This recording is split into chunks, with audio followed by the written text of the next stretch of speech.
जय हिंद, वंदे मातरम। स्वागत है आप सभी का शिक्षक भर्ती के एकमात्र प्लेटफॉर्म गुरुजी वर्ल्ड एग्जाम स्टडी प्लेटफॉर्म में। दोस्तों, आज की है वीडियो एनवायरनमेंट के ऐसे मॉक टेस्ट की बात करेगा जिसमें टॉप 30 क्वेश्चंस वो क्वेश्चन लिए हैं जो आपके एग्जाम में हूबहू पूछे जाते हैं। और यह क्वेश्चन विशेष टीम के द्वारा और विशेष सेलेक्टिव क्वेश्चन जो होते हैं, ज्यादा से ज्यादा कठिन क्वेश्चंस को लिया गया है, मॉडरेट क्वेश्चन को लिया गया है और सरल क्वेश्चन भी लिए गए हैं। तो 30 क्वेश्चन में आपका स्कोर क्या रहेगा, आप कितना सीखते हैं, हर शेरनी कंसंट्रेशन के साथ। पहला क्वेश्चन आपके स्क्रीन पर ये रहा, भारतीय वन प्रबंधन संस्थान कहां पर है। दोस्तों, अगर भारतीय वन प्रबंधन पूछे और पहले और दूसरे क्वेश्चन में फर्क समझ लेना।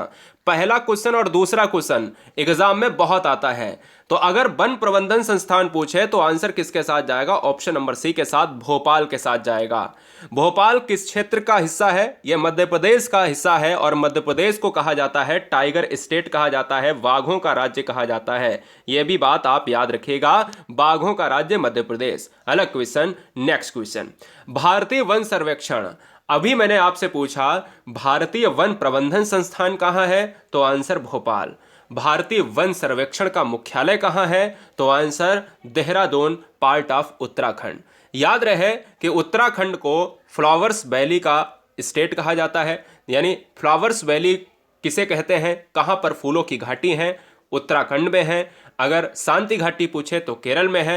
भोपाल में क्या है, भोपाल में वन सर्वेक्षण है। और क्या है, भोपाल में क्या है, वन प्रबंधन है। और वन सर्वेक्षण कहां पर है, देहरादून में है। करनाल में क्या है, करनाल में दोस्तों है दुग्ध अनुसंधान केंद्र, यानी भारतीय जो डेयरी अनुसंधान केंद्र है वो करनाल में है। ठीक है, इस यहां पर जो आंसर जाने वाला है वो ऑप्शन नंबर बी के साथ चला जाएगा। अगला क्वेश्चन, बाघ संरक्षण परियोजना कब से शुरू हुई। बाघ संरक्षण परियोजना भारत में कब से शुरू हुई, 71, 72, 73 या 74। तो इस क्वेश्चन का जो राइट आंसर जाने वाला है वो ऑप्शन नंबर सी के साथ 1973 के साथ चला जाएगा। 1973 एक ऐसा इरा है जहां पर भारत में टाइगर स्टेट को लागू किया गया और यह कहा गया कि टाइगर के लिए विशेष कार्य किए जाएंगे जिससे उनकी संख्या में जो कमी है वो कहीं ना कहीं उनको बढ़ावा देगी। अगर क्वेश्चन में ये पूछा जाए दोस्तों कि सबसे ज्यादा टाइगर कहां पर है, तो सबसे ज्यादा टाइगर भारत में ही है। पूरे विश्व में सबसे ज्यादा टाइगर भारत में है। भारत में इस समय की अगर मैं बता दूं, जिस समय मैं वीडियो बना रहा हूं उस समय 1967 बाघ हैं। और याद रखिएगा कि सबसे तेज बढ़ोतरी करने वाला जो देश है वो भारत ही है। विटामिन B2 का रासायनिक नाम क्या है। चैनल पर पहली बार हैं तो सब्सक्राइब कर लें राष्ट्रहित में, क्योंकि ईमानदारी से सिलेक्शन, ईमानदारी से सब्सक्रिप्शंस, यही इंपॉर्टेंट है। जब तक सिलेक्शन ना हो तब तक सब्सक्राइब करे रहिएगा और कुछ नहीं, बात बाकी। एक सरकारी सीट तो आपको हर बहन हर भाई को मिल ही जाएगी। V2 का रासायनिक नाम क्या है, राइबोफ्लेविन। राइबोफ्लेविन ऑप्शन जाएगा सी के साथ। और एक चीज मैं बता दूं, सुबह 9 बजे से लेकर सुबह 9 से लेकर रात के 9-10 बजे तक क्लासेस चलती हैं जिसमें मैथमेटिक्स से लेकर सब कुछ डिटेल में पढ़ाया जा रहा है। अगर आपको बेहतरीन तैयारी, रणनीति के साथ तैयारी करनी है तो यह प्लेटफॉर्म आपके लिए बेस्ट है। भारत में सर्वाधिक रेडियोधर्मी प्रदूषण कहां पर पाया जाता है। इस 30 क्वेश्चंस की वीडियो में आपको मिनिमम 18 क्वेश्चन करने होंगे। भारत में सर्वाधिक रेडियोधर्मी प्रदूषण कहां पर पाया जाता है, तो सर्वाधिक रेडियोधर्मी प्रदूषण पाया जाता है केरल के क्षेत्र में। केरल साक्षरता के मामले में क्या है, साक्षरता के मामले में नंबर 1 है। केरल साक्षरता के मामले में नंबर 1 है, इस चीज को ध्यान रखें। अगला, चंद्रप्रभा वन्यजीव अभ्यारण्य कहां पर अवस्थित है। उत्तर प्रदेश, मध्य प्रदेश, उत्तराखंड या उड़ीसा। चंद्रप्रभा वन्यजीव अभ्यारण्य भारत के एक स्टेट है जिसका नाम है उत्तर प्रदेश। उत्तर प्रदेश में अवस्थित चंद्रप्रभा एक मायने में देखा जाए तो बहुत समृद्ध है। मध्य प्रदेश में सबसे ज्यादा आपको वन्यजीव अभ्यारण्य मिल जाएंगे। उत्तराखंड फूलों की घाटी के लिए आज जो बता चुका हूं, और ओडिशा में कछुआ वन्यजीव अभ्यारण्य है, मगरमच्छ वन्यजीव अभ्यारण्य है। अगला, अंतर्राष्ट्रीय महिला दिवस हर चैप्टर को समाहित किया गया है। पर्यावरण के हर चैप्टर को दिवस से 2 क्वेश्चन मिलेंगे। दिवस का एक क्वेश्चन इस वीडियो में आपको ले लिया है। अब 2 क्वेश्चन मैं बताऊंगा आपको, बड़ा ध्यान से देखिए। अंतर्राष्ट्रीय महिला दिवस कब मनाया जाता है, तो अंतर्राष्ट्रीय महिला दिवस मनाया जाता है 8 मार्च को। अगर बालिका दिवस देखा जाए तो बालिका दिवस मनाया गया है 11 अक्टूबर को। याद रखिएगा, 11 अक्टूबर को बालिका दिवस, 8 मार्च को अंतर्राष्ट्रीय महिला दिवस। अगर मैं पूछूं आपसे कि भाई स्वास्थ्य दिवस, तो 7 अप्रैल को। अगर युवा दिवस तो 12 जनवरी को। अगर जल दिवस तो 22 मार्च को। अगर पृथ्वी दिवस 22 अप्रैल को। जैव विविधता दिवस 22 मई को। ओजोन दिवस 16 सितंबर को। क्या चाहिए आपको? अगला क्वेश्चन, भारत का पर्यावरण शिक्षा केंद्र कहाँ पर अवस्थित है? मैंने अभी आपको बताया कि वन प्रबंधन संस्थान कहाँ पर है, और वो वाला जो क्वेश्चन आपका भोपाल वाला और देहरादून वाला दोनों कॉन्सेप्ट आपके क्लियर हो गए। भारत का पर्यावरण शिक्षा केंद्र अगर पूछ ले तो कहाँ पर है? यह है गुजरात के पार्ट अहमदाबाद, यानी अहमदाबाद हो जाएगा इस क्वेश्चन का right answer. Option C Ahmedabad, part of Gujarat. Option C क्यों जाएगा? क्योंकि यहाँ पर पर्यावरण शिक्षा केंद्र पूछा है, education centre, environment education centre है। डॉल्फिन मैन ऑफ इंडिया किसे कहा जाता है और वाटर मैन ऑफ इंडिया किसे कहा जाता है? दोनों लिख लीजिएगा फटाफट। वाटर मैन ऑफ इंडिया, जल पुरुष, भारत का जल पुरुष कहा जाता है राजेंद्र सिंह को, और डॉल्फिन मैन ऑफ इंडिया किसे कहा जाता है? यह रविंद्र कुमार को। रविंद्र कुमार को कहा जाता है, इसलिए ऑप्शन जाएगा ए के साथ। सुंदरलाल बहुगुणा चिपको आंदोलन से संबंधित है। चिपको आंदोलन कब शुरू हुआ था? तो 70 के दशक में चिपको आंदोलन उत्तराखंड के रैणी गांव से स्टार्ट हुआ था। उत्तराखंड के रैणी गांव से स्टार्ट हुआ था, यह बात आप दिमाग में याद रख लीजिएगा।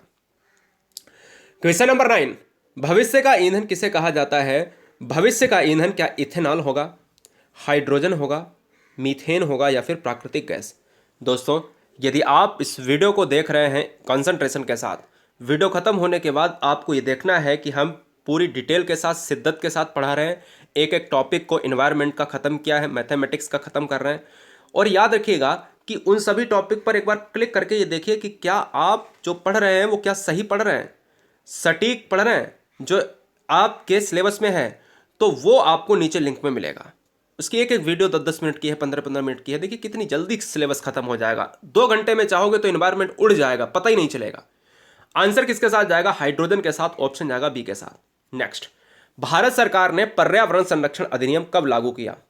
भारत सरकार ने एनवायरमेंट जो संरक्षण है कि भाई पर्यावरण संरक्षण के अंतर्गत जीव जंतु, पौधे, पेड़ पौधे जो भी हैं, उन सभी को संरक्षित किया जाए, और यह अधिनियम 1986 में आया, इसलिए ऑप्शन जाएगा सी के साथ। याद रहे दोस्तों, ये क्वेश्चन एग्जाम में बहुत पूछा जाता है, और बाघ अधिनियम वाला भी, यानी टाइगर जो बाघ संरक्षण अधिनियम है, वो भी पूछा जाता है, जो अभी मैंने कराया हुआ है। क्वेश्चन नंबर 11 बहुत इंपॉर्टेंट है, पिछले 2 सालों से पूछा जा रहा है। नॉकरेक जीव मंडल रिजर्व कहां पर अवस्थित है? अब आपसे ये नहीं पूछता है कि जिम कॉर्बेट कहां पर है, अब आपसे ये नहीं पूछता है चंद्रप्रभा, एक बार पूछ सकता है, लेकिन चंद्रप्रभा बहुत सरल क्वेश्चन आ जाता है। अब आपसे ये नहीं पूछता है कि भाई ये बताओ कि जो आपका मध्य प्रदेश में कौन सा है, असम में मानस है, काजीरंगा है, ये थोड़े से सिंपल क्वेश्चन हो गए। लेकिन अब आपसे ये पूछ देता है नॉकरेक जीव मंडल रिजर्व कहाँ पर अवस्थित है, तो यह है मेघालय में। इसलिए इस क्वेश्चन का राइट आंसर जाएगा वो ऑप्शन नंबर डी के साथ चला जाएगा, डी राइट हो जाएगा। अगला, सोडियम को किसमें रखकर संचित किया जाता है? गोल्डन क्वेश्चन है दोस्तों, इस वीडियो का सबसे गोल्डन और सबसे जबरदस्त क्वेश्चन। सोडियम को मिट्टी के तेल में रखा जाता है, जिसको हम कैरोसिन कहते हैं, और ऑप्शन जाएगा ए के साथ। क्या जाएगा? ऑप्शन ए जाएगा। इस क्वेश्चन को आप बीआईएमपी क्वेश्चन में स्टार बना के लिख लीजिएगा, वेरी वेरी मोस्ट इंपॉर्टेंट। मूंगा चट्टान किस महासागर में पाई जाती है? 5 महासागरों में अगर मैं आपसे बात करूं, तो आपसे मैं बात करूंगा तो क्वेश्चन आपको याद रखना है क्या कि 5 महासागरों में अगर देखा जाए तो सबसे बड़ा महासागर है प्रशांत महासागर, और प्रशांत महासागर में मूंगा चट्टानों का एक बहुत बड़ा क्षेत्र देखने को मिलता है। दोस्तों, 14 नंबर आपके स्क्रीन पर ये रहा। रेडियम की खोज किसने करी थी? तो अगर देखा जाए रेडियम की खोज के लिए मैरी क्वेरी, यानी मैडम क्वेरी। मैडम क्वेरी इस क्वेश्चन का जो राइट आंसर जाएगा वो ऑप्शन नंबर ए के साथ चला जाएगा। बहुत जबरदस्त और बहुत सिंपल क्वेश्चन था। थोड़ा सा क्वेश्चन लेते हैं कठिन। वातावरण का प्रत्येक भाग जो पौधों पर प्रभाव डालता है उसे क्या कहते हैं? वातावरण, इन्वायरमेंट। भाई इन्वायरमेंट, जो इन्वायरमेंट है वो क्या है? चारों तरफ का जो घिरा हुआ क्षेत्र है, वो पौधों पर अगर प्रभाव डालता है, प्रत्येक भाग जो पौधों पर प्रभाव डालता है उसे कहेंगे पारिस्थितिकीय कारक। जो भी आपके ऑब्जेक्ट होते हैं इकोलॉजी से, इकोलॉजी सिस्टम से जुड़े हुए, वो दोस्तों कहलाते हैं पारिस्थितिकीय कारक कहलाते हैं। जो जीव पर्यावरण में अपना भोजन स्वयं बनाते हैं उन्हें क्या कहेंगे? जो जीव पर्यावरण में स्वयं अपना भोजन बनाएंगे दोस्तों, उसे हम कहेंगे उत्पादक। क्योंकि आप सभी जानते हो उत्पादक में सभी क्या आते हैं? पेड़ पौधे आते हैं। उत्पादक में सभी प्लांट आते हैं, और उत्पादक क्या करते हैं? पेड़ पौधे अपना भोजन बनाते हैं, खुद बनाते हैं, और जो इनको खाता है वो उपभोक्ता कहलाएगा, प्राथमिक कहलाएगा। अगला, निम्नलिखित में कौन सी पृथ्वी के वातावरण में पाई जाने वाली ग्रीन हाउस गैस नहीं है। दोस्तों, निम्नलिखित में कौन सी पृथ्वी के वातावरण में पाई जाने वाली ग्रीन हाउस गैस नहीं है? तो इस क्वेश्चन का राइट आंसर क्या जाएगा मेरे लाल? इस क्वेश्चन का राइट आंसर जाएगा ऑक्सीजन। ऑक्सीजन जो है ग्रीन हाउस गैसेस में नहीं ली जा सकती है, आती तो है लेकिन नहीं ली जाती है। एक्चुअल में ग्रीन हाउस गैसेस होती क्या है? ग्रीन हाउस गैसेस एक पृथ्वी का ये आवरण है। अगर सूर्य से आने वाली किरणें, प्रकाश की किरणें प्रकाश की गैसों के साथ जब आती हैं तो ये कुछ भाग इसका रोक लिया जाता है और ये जो है इसकी सतह गर्म हो जाती है।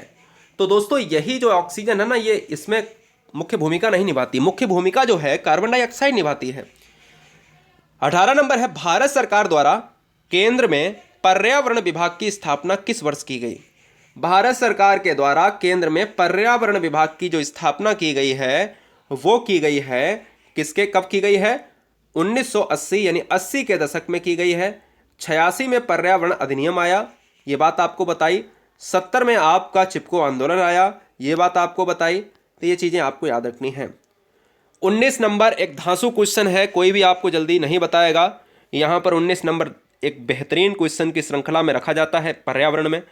नदियों को जोड़ने का कानून लागू करने वाला देश का पहला राज्य कौन सा बना है? गुजरात, हरियाणा, राजस्थान, मध्य प्रदेश। दोस्तों, इस क्वेश्चन का जो राइट आंसर जाने वाला है वो ऑप्शन नंबर जाएगा सी के साथ। राजस्थान एक ऐसा राज्य है जो नदियों को आपस में कनेक्ट करता है और कनेक्ट करने के साथ साथ बहुत सा ऐसा क्षेत्र कवर करता है जिससे सिंचित क्षेत्र आ जाता है। राज्यों की बात करें तो ऑप्शन जाएगा सी के साथ। 20 नंबर बहुत सिंपल है, शुष्क हवा में नाइट्रोजन की मात्रा कितनी होती है? शुष्क हवा में नाइट्रोजन की मात्रा दोस्तों कितनी होती है? कमेंट कीजिएगा। दोस्तों, अगर मैं बात करूं यहां पर, अगर नाइट्रोजन की बात करूं तो सबसे ज़्यादा 78% होती है। 21% ऑक्सीजन होती है। क्या ऑक्सीजन होती है? यहाँ नाइट्रोजन होती है। अगर मैं यहाँ पर 0.03% ले लेता हूँ तो यहाँ पर कार्बन डाइऑक्साइड हो जाती है, कार्बन डाइऑक्साइड। तो यहाँ जो ऑप्शन जाएगा वो किसके साथ? ऑप्शन नंबर बी के साथ चला जाएगा। अगला क्वेश्चन, लास्ट के 21 से 30 क्वेश्चन को बहुत ध्यान से पढ़िएगा। साइलेंट वैली में दुर्लभ और नष्ट प्राय पशु कौन सा है? साइलेंट वैली कहाँ है? केरल में है। केरल में क्या है? साइलेंट वैली है। केरल में क्या है? शांति घाटी है। केरल में क्या है? मूक घाटी है। जितने भी नाम लिए हैं ये एक ही चीज़ है, मूक घाटी, शांति घाटी, साइलेंट वैली, एक ही चीज़ है। अगर पूछा जाए कौन सा है तो दोस्तों ये जाएगा शेर की पूंछ जैसा मकाक्यू। नागरहोल नेशनल पार्क किस राज्य में है? कर्नाटक राज्य में है क्या? बताइएगा फटाफट। नागरहोल मध्य प्रदेश में है क्या? उड़ीसा में है? राजस्थान में? तो नागरहोल है आपका कर्नाटक में है। और कर्नाटक का एक प्रमुख लोक नृत्य भी है, वो भी याद कर लीजिएगा, जिसका नाम है यक्षगान। यक्षगान क्या है? इसका यहाँ का लोक नृत्य है। भारत के किस राज्य में विश्व का सबसे बड़ा थोरियम का भंडार? अगर क्वेश्चन में ये पूछा जाए कि विश्व में सबसे ज़्यादा थोरियम किस देश में होता है? अमेरिका, रूस, भारत, चीन, ऐसे ऑप्शन हो तो भारत मारिए। भारत में सबसे ज़्यादा थोरियम वॉल्ट मिलता है। थोरियम वॉल्ट मिलता है, थोरियम का भंडार मिलता है और ये है केरल। केरल में दोस्तों पाया जाता है। और केरल में कहाँ पर? मोनोजाइट बालू में। मोनोजाइट एक अयस्क है, थोरियम का है, ये याद रखिएगा। निम्नलिखित में यौगिक यानी में से कौन सा यौगिक किस समूह को सहायक आहार कारक कहा जाता है? निम्न में से यौगिक के किस समूह को सहायक आहार कारक कहा जाता है? तो विटामिन।